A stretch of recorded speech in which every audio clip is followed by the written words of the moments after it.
When one Frank Lloyd Wright owner meets another, the first question usually is, does your roof leak? And the answer is yes. These houses are 100+ years old. The design was so advanced that it was way beyond what building technology could deal with at the time.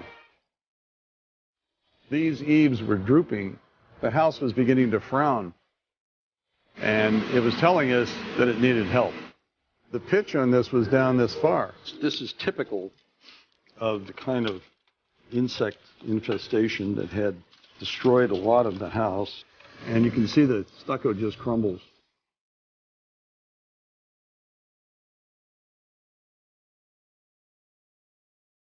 She fell in love with the house.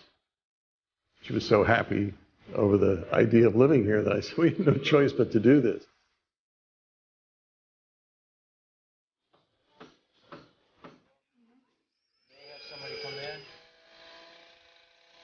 It's difficult to get ahead of the aging process. The best you can do is to maintain and repair. And the previous owners did that very well.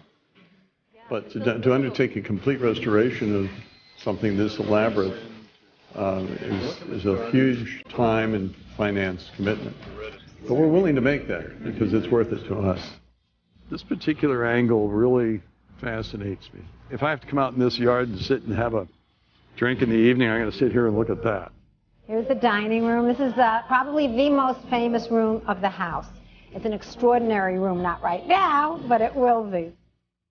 This is exciting from here back because this turns the page to the second 100 years of this property's life. This is the first time we've really done a project that will be here hopefully for another 100 years and be a community interest. It's taking something from the past and preserving it so that future generations can enjoy it as much as you do. That's what art is all about, and this is art.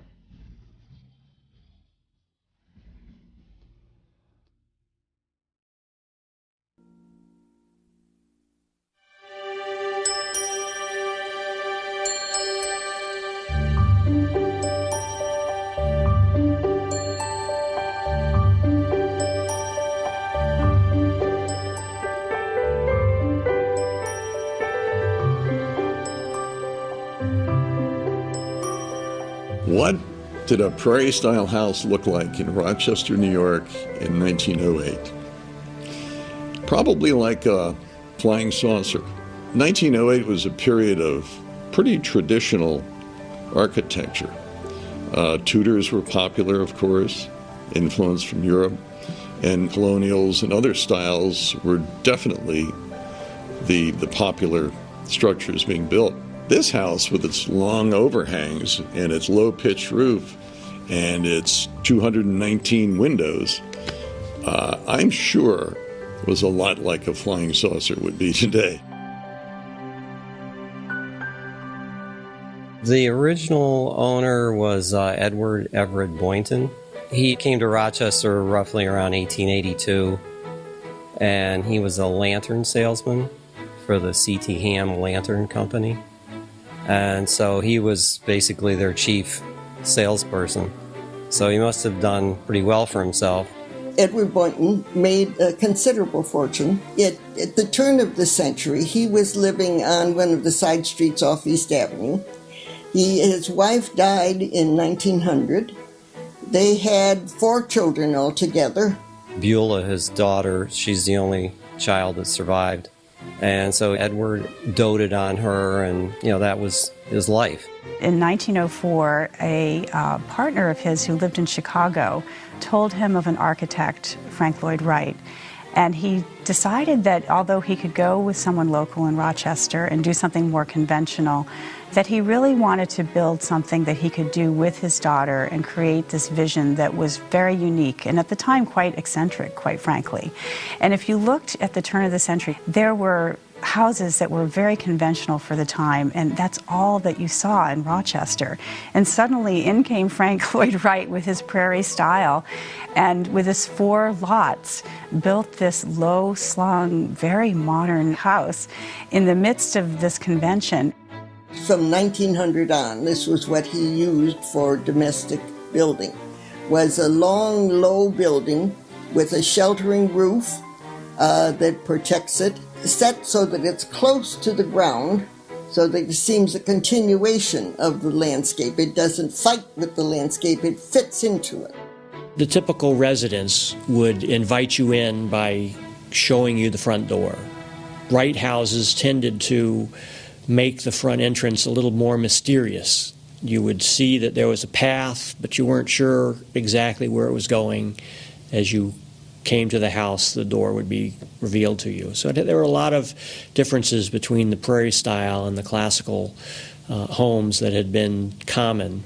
The Boynton House was a great example. It was a house that had a very large property. When you stood in the dining room and looked out the windows, you had this grand vista of property in front of you.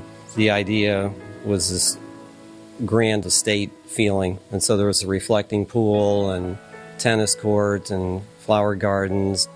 One of the great things about this house, which you don't find in all of these Prairie-style houses, is that the interior space, you sort of flow from one room to another naturally. There is one famous architectural critic and writer who stayed in the Boynton House once overnight and who wrote later, and he said, "I don't know how he did it. The sun comes in so subtly as you go through the day, the light changes, the feeling changes inside it." This author said, "I'm an architect, and I don't know how he did it."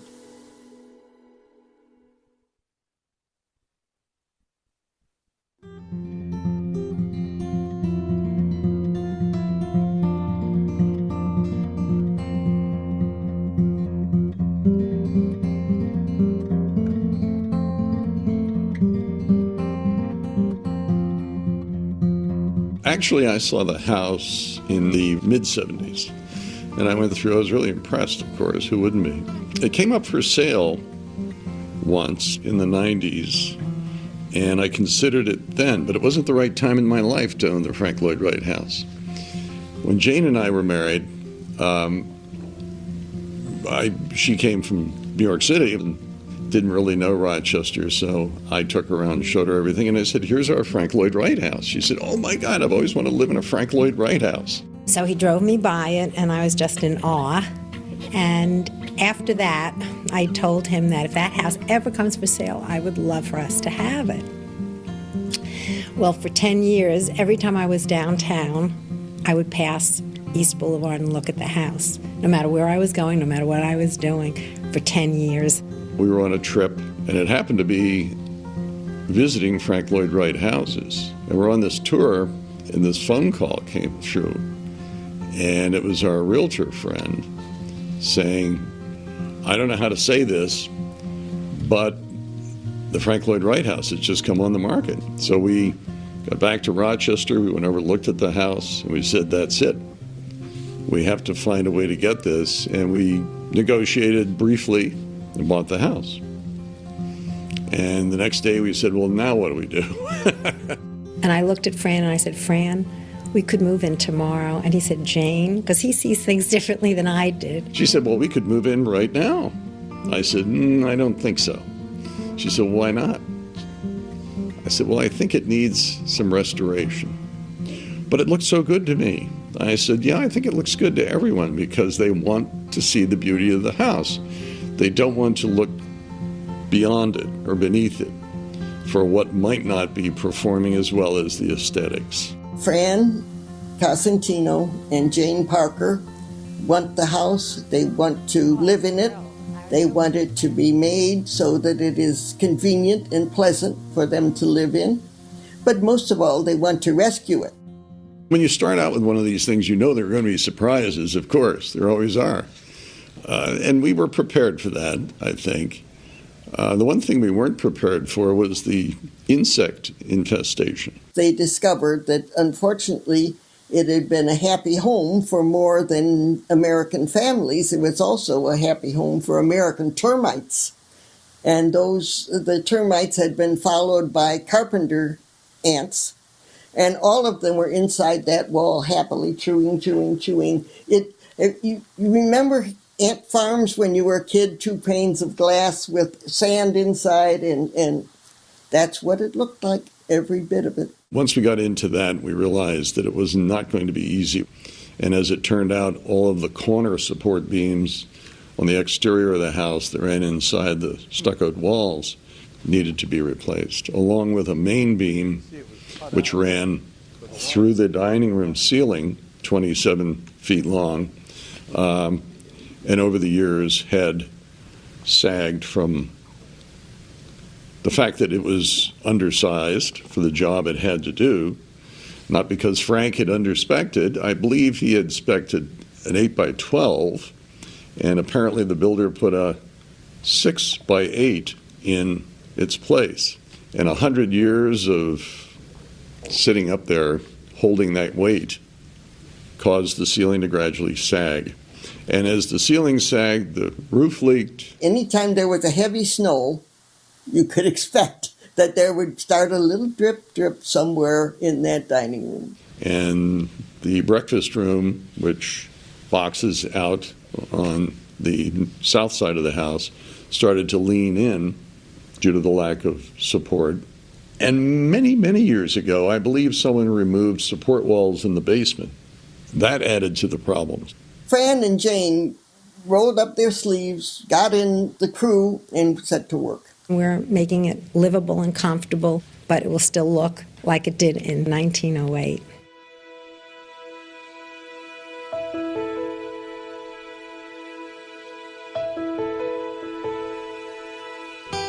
Question that's asked when you tell people that you're restoring a 100-year-old house is, oh, how long will it take? A couple of months?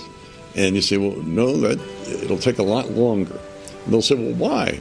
I mean, what do? So you put a new roof on and you put new windows in and that's it. Well, that happens a lot, but that's not rehabilitation of a historic property.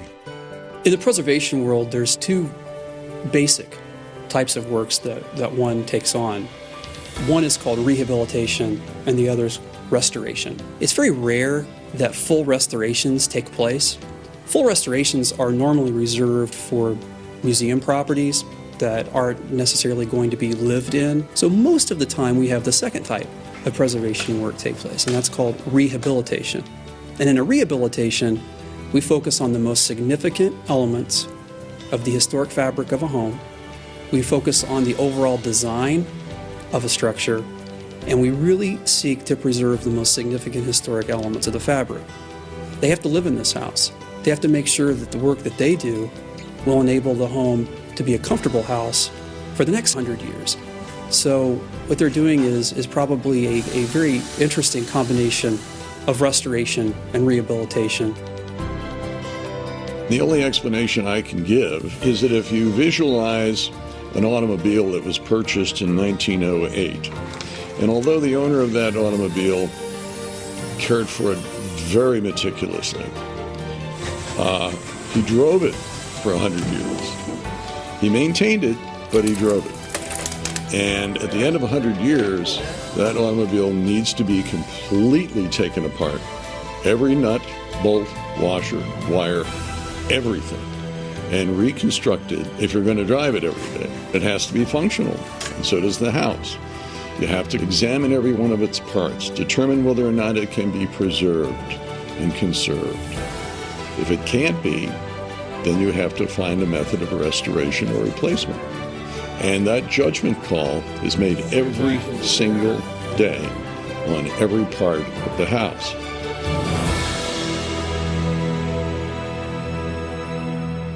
How does one start a project like this?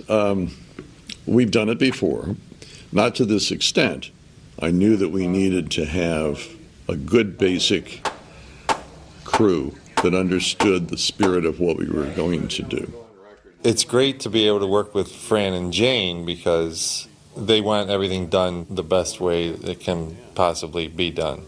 I don't ever have to ask, well, which way do you want to do it? Do you want to do it this way, which would be cheaper, but it won't last as long? They always want to go for the way that's going to last the longest and be the best for the house. So now we're facing 3 issues: an undersized main beam, insect infestation, and the lack of support walls in the basement.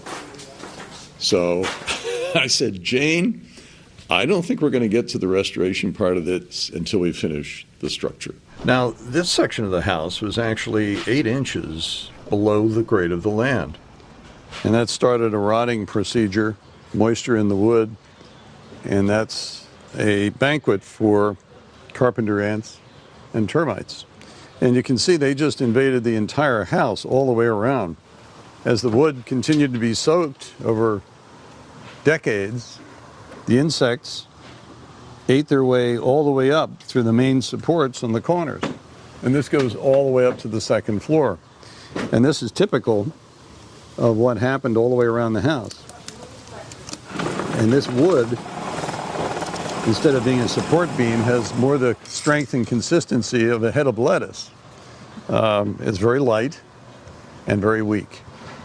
So we have gone around and replaced all of that. We've done that in the starting with the basement, of course, and then working up.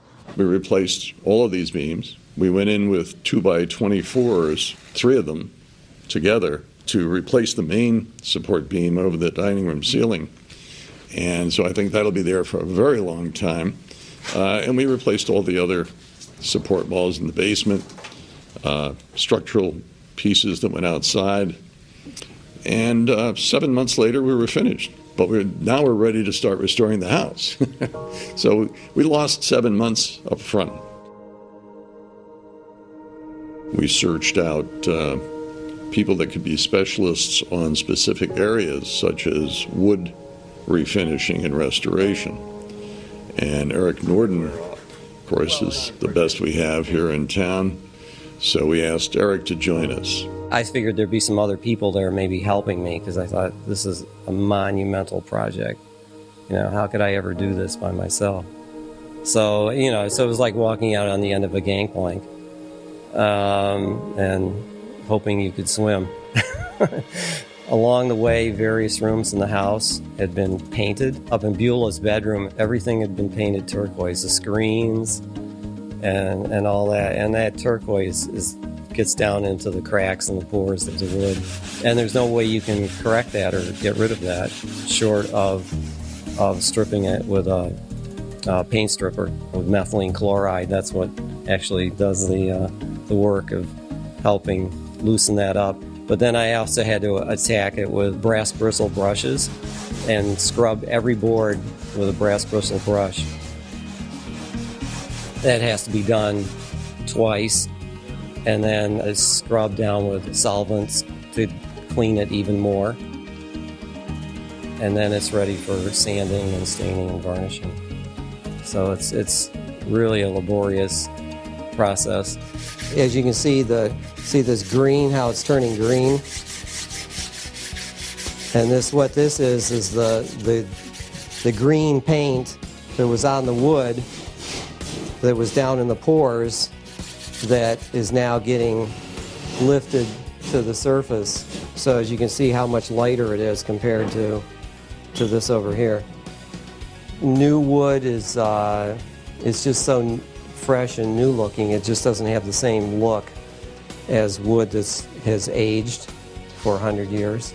If you throw out all the wood and put all new wood in, then you don't really have the look or the feel of the history of the house. So it's a lot of work, but it saves the integrity of what they're trying to do here. After we got into it, I said, there's a lot more wood here than I realized. Let's just do a quick figure on this and see how many linear feet of oak there is that we're dealing with. The number they presented to me was 24,000 linear feet. I said, that's almost 5 miles. Unbelievable. The wood was piled up everywhere. It was just an incredible task. But we stripped every piece. We preserved the ones that could be. We conserved the ones that could be. We glued them, straightened them when we could. When we couldn't, when it was impossible, then we matched a grain of oak to it, and we went about refinishing all of it and replacing all of it. And we're almost complete now on that. It's dirty, nasty, smelly, boring, hazardous to your health, you name it. But, you know, there's no way to get around the process. It's just the satisfaction of knowing you did a good job. How many people can say that they worked on a Frank Lloyd Wright house? Not too many.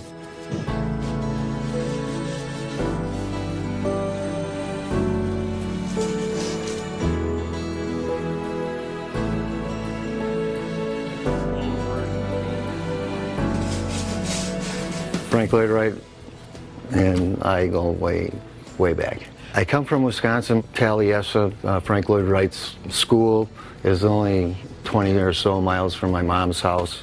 My sister married a guy from the Frank Lloyd Wright Foundation. So Frank Lloyd Wright has been around me and my family or whatever for a long time. And a few stories about when I was a kid shooting out a Frank Lloyd Wright window. I lived down the street and there was a river, some land, and I was out there just plinking around. And I was coming up from the bank and I saw a rabbit, so I took a shot at it and missed and shot out a window of the Frank Lloyd Wright house. That's what I told Fran. He got a kick out of that. That probably sealed the deal. When they did a pressure test on the house, there was none. That's how bad the windows leaked. This isn't one of the worst ones, but it's, you know, typical of what I have to do to just about all of them. And that is cutting it apart, getting the broken pieces out, taking out the old cement as much as possible. Any mismatched pieces that were previous repairs, I've replaced those with proper glass. And solder them back up together and re-cement them, and take patina and darken them so the new zinc matches the original and they look gold. Also, there was some windows missing, and I had to reproduce those. These, you know, go up down the hall upstairs, and there's a couple of these missing, so that I still have to do. And what they did is they apparently too much light came through. You could probably see the light bulb or something through it. So they etched the glass and made it like frosted. So to reproduce this, I have to etch the glass that I'm using. Stick it in there.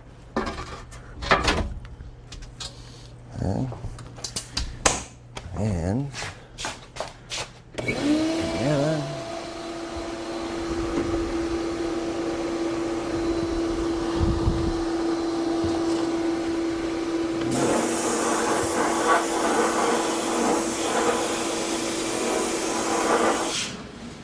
I'm doing exactly the way he did it. Well, Frank actually, I don't think, made them, but he designed them and the way they were put together. There are 253 art glass panels. Not all of them are windows. Some are doors. Some are light lenses. Those lenses have hundreds of pieces of glass in them. We took the frames, which fortunately were all cypress, so they had lasted through the years of weathering and leaking and so forth very well. We took that, refinished that on site, all 200 plus, and then brought the glass panels back, reinstalled them, and then put the restored windows back in place. That went fairly smoothly, but it took 9-10 months to do that. Of course, we were doing other things, so it didn't matter too much. This is the original roof material. It's a red cedar stained a charcoal brown. And it matches the trim on the outside of the house. Sometime in the 20s, someone put a red asphalt shingle on top of it. And that went on for, let's say, another 20 or 25 years. After that deteriorated, they put another red asphalt shingle on top of that. And let's say another 30 years went by, and then they went to a gray asphalt shingle on top of that. And 15 years ago, the new owners took all this off and put this asphalt shingle on, which is the one we're just removing now.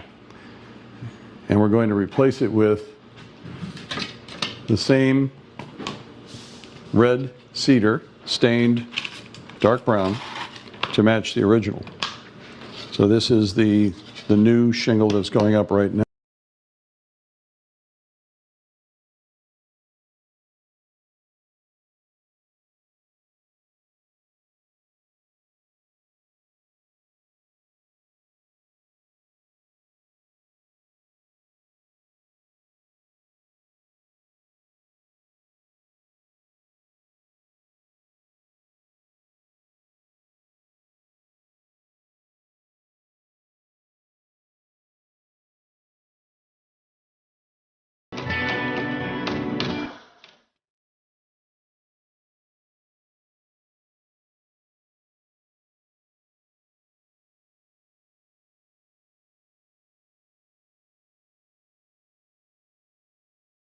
Well, the roof, too, that is such a dramatic change from when we were here. Yeah.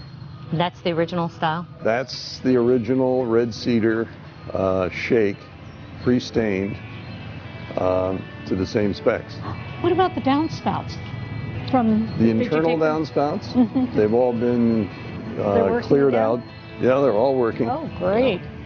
So they now all run into the system as originally designed, down into the basement, underground, to the storm sewer. Most of them were blocked, which is why the water was backing up and into the house and over the side and forming ice columns. So everything is straight, which has a very subtle but good feeling about it. But you really notice that.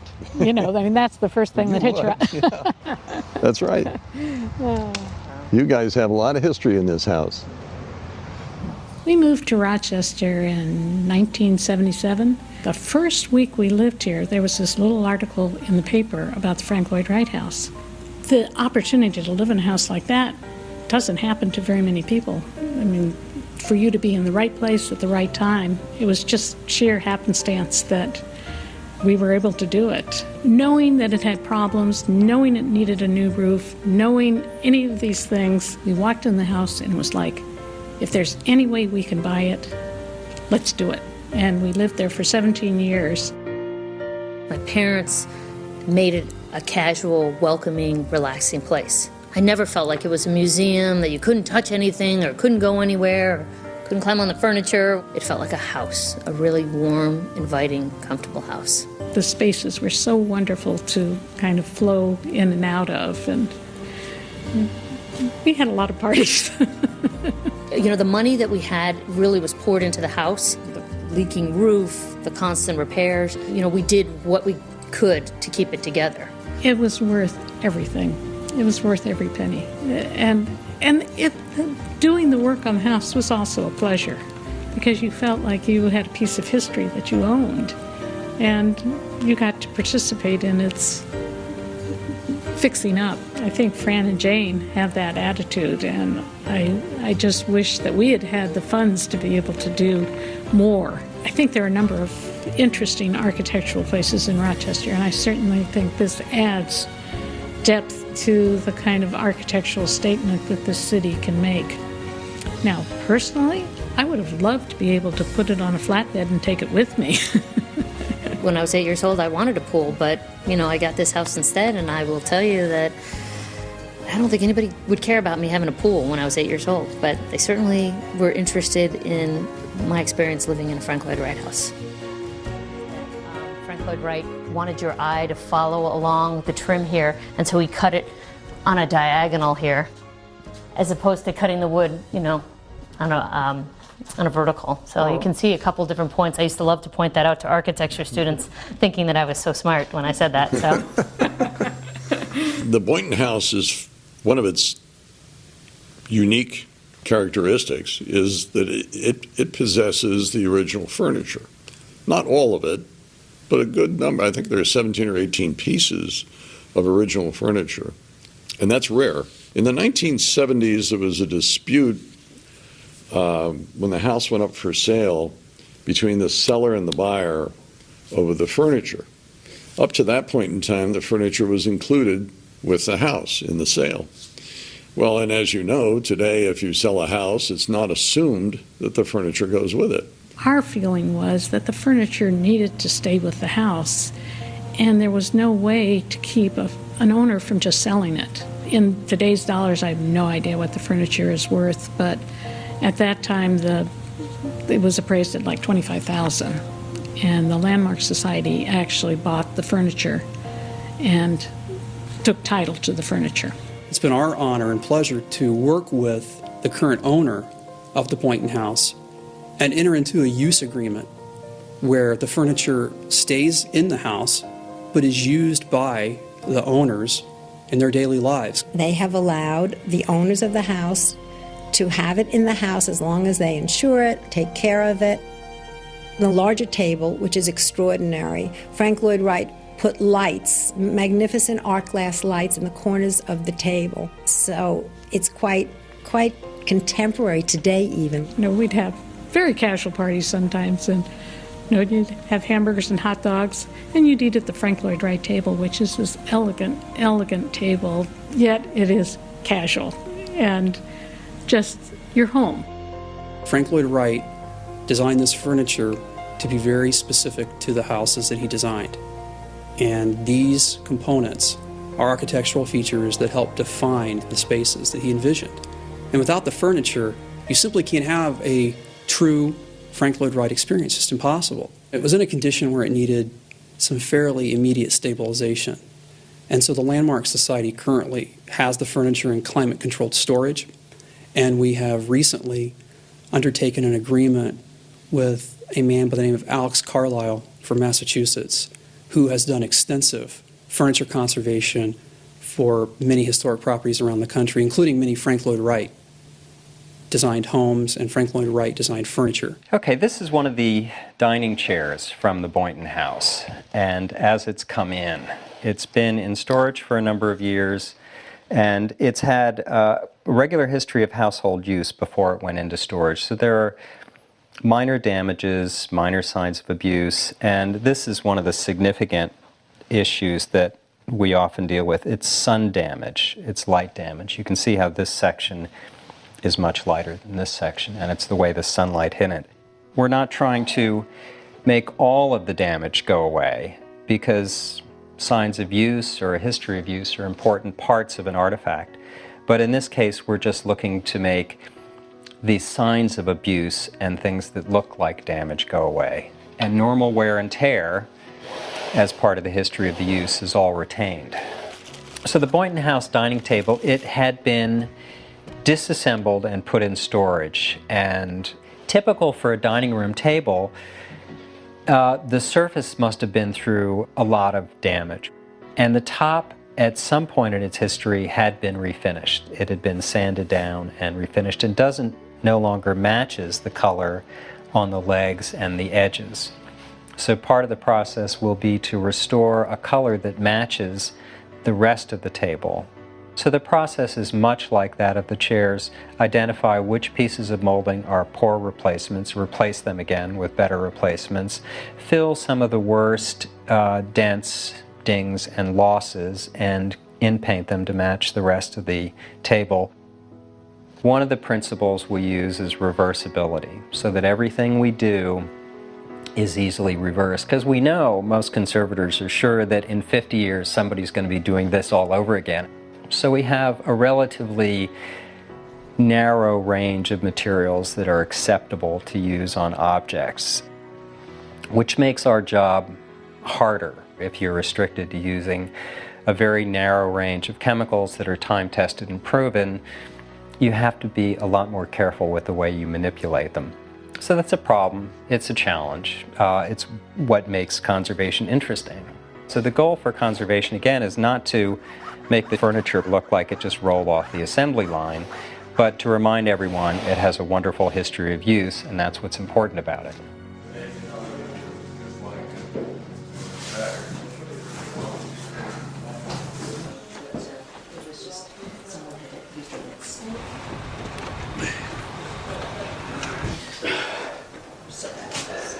What does that weigh? 50 pounds. 50, give or take, 100 or two. We have 17 pieces of original furniture, which sounds like a lot, but many of them are chairs. So we do need furniture. Frank Lloyd Wright, like a lot of architects, had people that worked for him, subcontractors and employees that worked for him, helping him design these projects. One of those individuals was George Niedecken. He was an interior architect, which today we call an interior designer. We said, well, to furnish this house, what would be the proper direction? George Niedecken, like Frank Lloyd Wright, is long gone. So we were able to get the permission of the Milwaukee Museum to look at his work, which they have an archive there, and also to ask them if it would be all right if we used some of his ideas, not exactly, of course, but the flavor of what he was doing in some of the furniture that we're building for the house. Finger Lakes Woodworks has been working with us to come up with designs to complement the furnishings that still remain. There's a symmetry and a continuity throughout the whole home, and you just have to kind of read what's there and match what's there. And it's interesting, they interviewed Frank in his later years in the 50s, and they, talking about his furniture, and he said that he spent most of his life being bruised by being in close contact with his furniture. So his furniture wasn't always that comfortable. Some of it he did evolve into some more comfortable designs. Frank Lloyd Wright was known, he was the first architect to do built-ins. Before that, people would just buy pieces of furniture, but he did built-in kitchen cabinets, he did built-in bookshelves, all kinds of built-in. So we want to honor him with that. So there's a number of places, including in the master bedroom, in the breakfast area, that there's some furniture that has been designed that's going to be built in that we hope will, take its cue and be complementary to the house and in keeping. We've also designed twin beds, a nightstand, and a dresser for the guest room, which will have the same George Niedecken flair. It's pretty gratifying, see the concepts and then to know it's going to fit in that home and be there for a long time. And hopefully my kids will go see that house and be able to look at it however many years from now. This is one of the cabinets that we made after the Niedecken designs, and it too is made out of red elm. Beautiful wood, great grains, and they did a beautiful job in making it. When they were building homes like this back in that period, they made sure that the help didn't get the same amenities that the owners got. And they actually cut the threshold or the entry to this room in half. They had oak on the owner's side and pine on the help side. So they drew a very clear line as to where the help was supposed to spend their time. We, of course, have changed that. We are the help, as well as the owners. And this is the ribcage shower. This was in E.E. Boynton's bathroom, and we restored it. My wife is really anxious to try it. And she's welcome to it. Doing a beautiful job here, these guys. The texture of this thing, it's just great. Have you met my wife, Jane Parker? Hi. Originally it was called an ice box, and outside there's actually a door that we found when we were renovating the house. That's where they put the ice in to get into the refrigerator. It was put through the door from the outside into this cavity, and then the cold air would circulate down and up on the other side. We restored the whole refrigerator, refurbishing all the wood. And here we have the milk delivery. This is where milk was delivered through here, and it went right into the kitchen cupboard. For the early 1900 time period, when people were entertaining and they had a lot of dinner guests, they would want to warm the plates. So this is a 104-year-old plate warmer. When you entered a Frank Lloyd Wright house, you came into a lower height and you would walk up to a more open height. And of course, he was the first to do the open floor plan.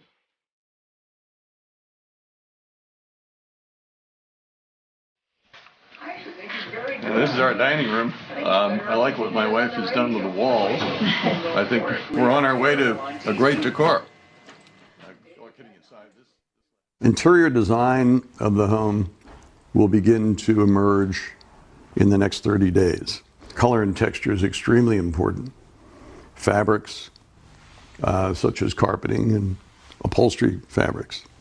Those have all been selected, and they complement every piece of plaster and wood that exists in the house. It's been a great job. We're working with Daryl Gronsky on the design, and my wife and I are having a great time selecting a lot of these items. I've been in interior design since 1963, since I graduated RIT. I've had fabulous clients. I've had fabulous projects. But this one has been the best. We've started from scratch. The house needed a tremendous amount of structural repair, and I've been involved in that, as well as selecting the paint colors throughout, the finishes. We decided to give it more of a textured look because Frank Lloyd Wright loved texture. So we're trying to recreate this house as close to the original as we can. Luckily, there are so many books on Frank Lloyd Wright's homes, and I have bought practically every one of them and have read many, many of them. So I know his Prairie style, typically what colors he would use. And Fran and I did do research for that, asked a lot of people as well, historians, and we're really trying to honor the house that way with the colors you would find on the Prairie. You know, golds, rusts, beiges, greens. Those are the colors that were typical in his homes. Everything that's being done to this house is pondered months.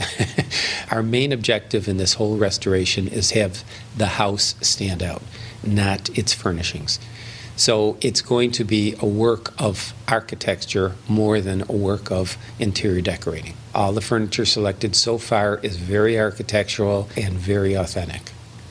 And the end result is going to be something that Rochester will be very, very, very pleased with.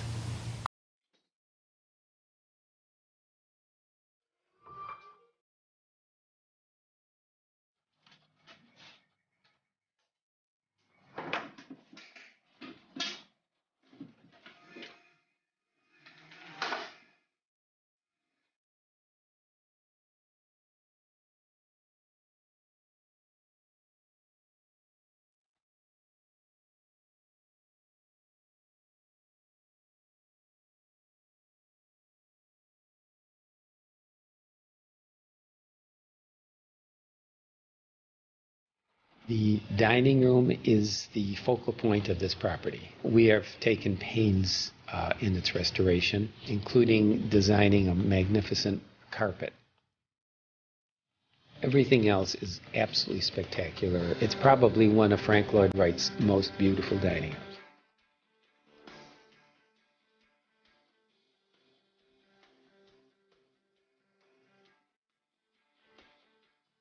The living room is very relaxing. There's no color other than the carpet, which is the artwork that we've selected all the furnishings to go with.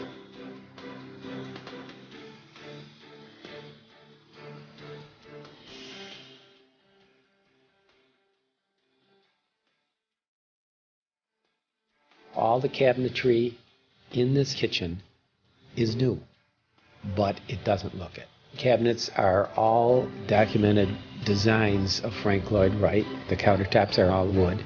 The kitchen is designed for today's lifestyle, but yesterday's appearance. So the bed is in black lacquer. The spread is spectacular in that it's a chinoiserie print.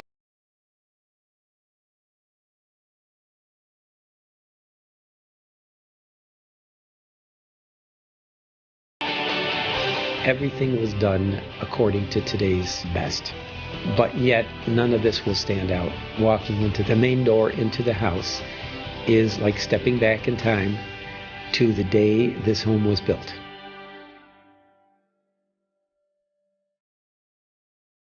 Frank Lloyd Wright had designed this house with a fully cantilevered front porch ceiling.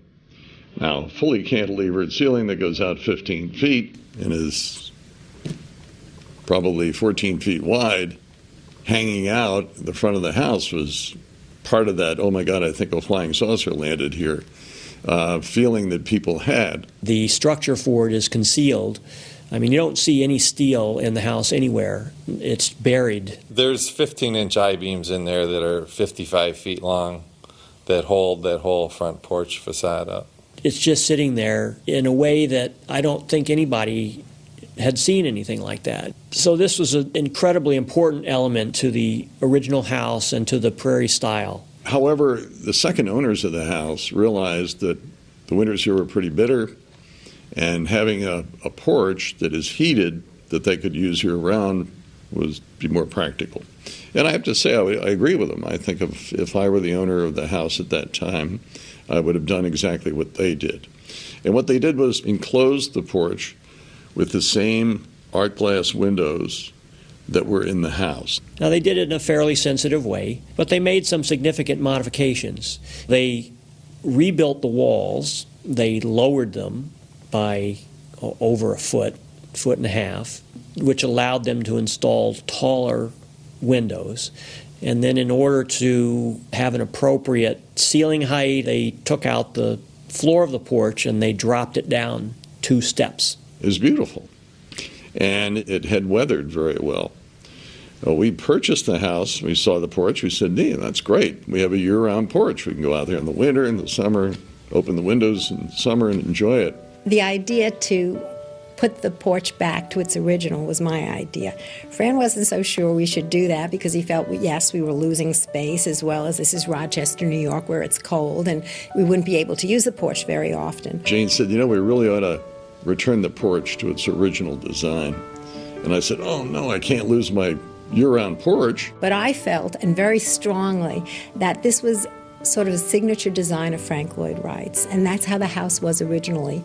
So there was a lot of soul searching about, okay, we want to see that again. We'd love to pay homage to the original design, but if we do that, then we're giving up space.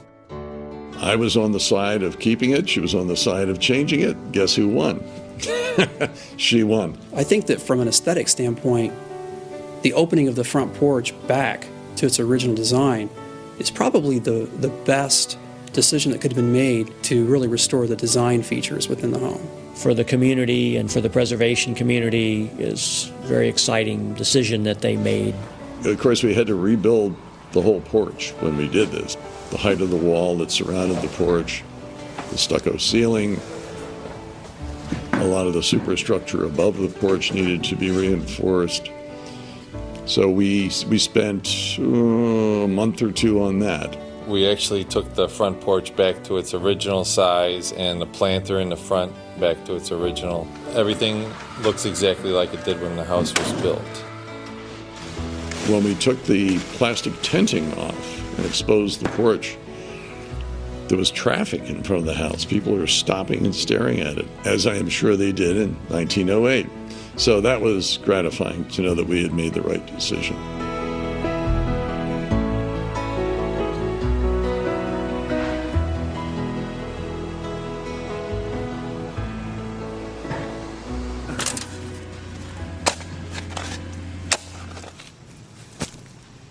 The landscaping in the exterior of the house obviously is very important because that's what everyone sees. Frank Lloyd Wright called himself an organic architect, and he truly was. The house and the land had to work as one.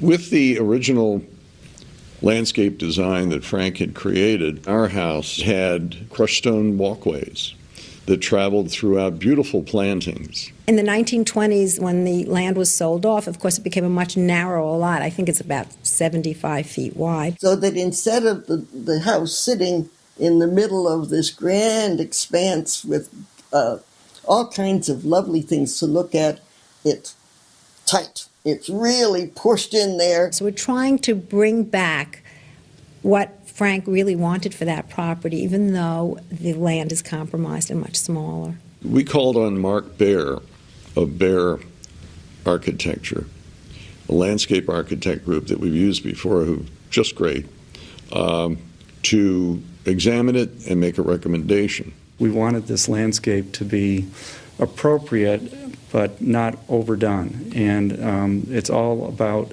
subtlety, restraint, and making good design moves that really create the proper setting for this building.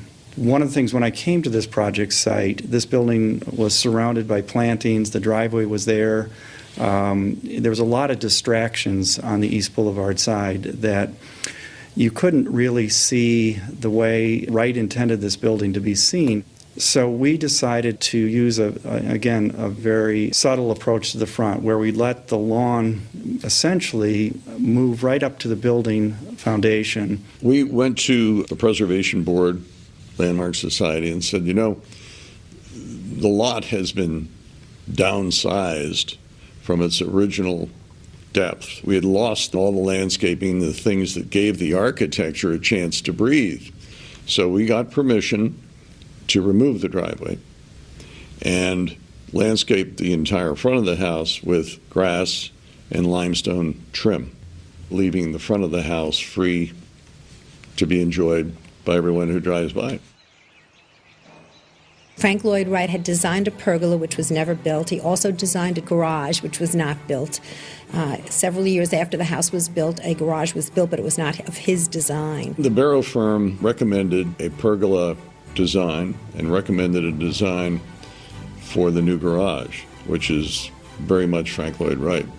Not a copy, but it stands on its own merit. We set guidelines, so we made a determination about the size and the location of the garage, decided, how far away from the house it was going to be that would allow you to develop enough of a green space and a landscape. One of the early things that we collaborated with Bero Architecture on was siting the new garage, because that was going to not only give them what they needed in terms of garage space, but we were then using the new building as a way to frame the outdoor space. After we had sited the garage, we began to develop the major outdoor space. And again, for the first time in close to I think 90 years or so, there will be a wonderful outdoor environment.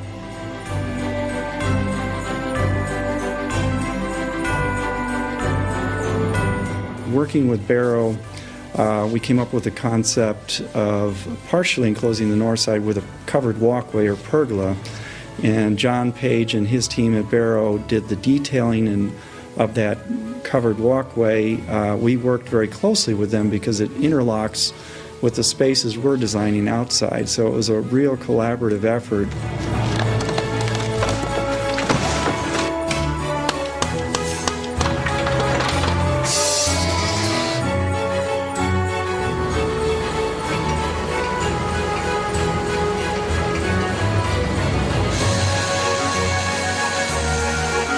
I think that when the house is finished, it will be turning a new page in its history.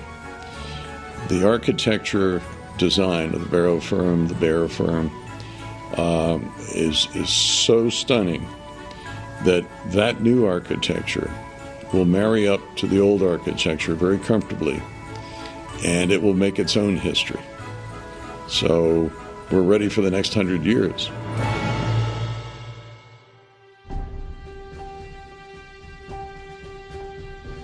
The greatest surprise, at least for me, was how comfortable the house is, how each room relates to the next room, the size of that room, the height,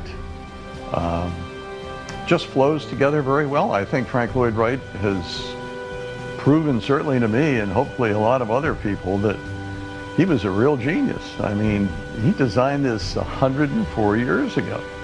And that's what's remarkable about it. It's just as comfortable today as a brand new home would be.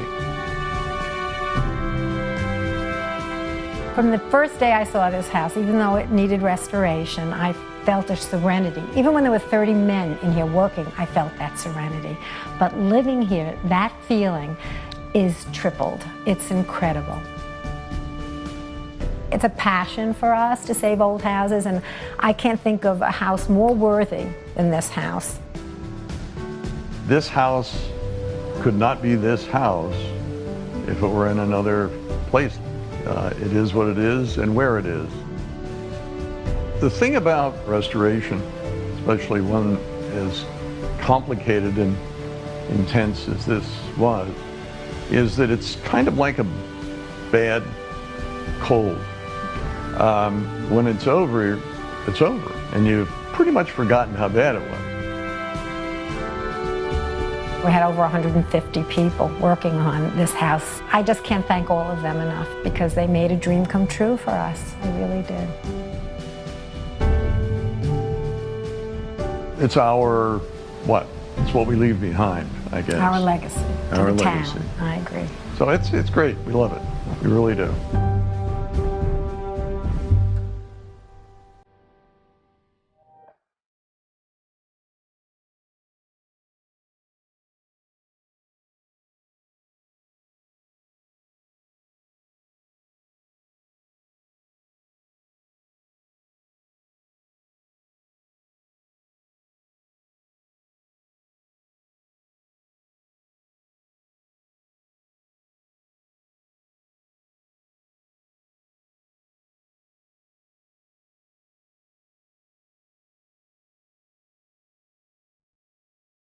For more information, go to wxxi.org/Boynton House.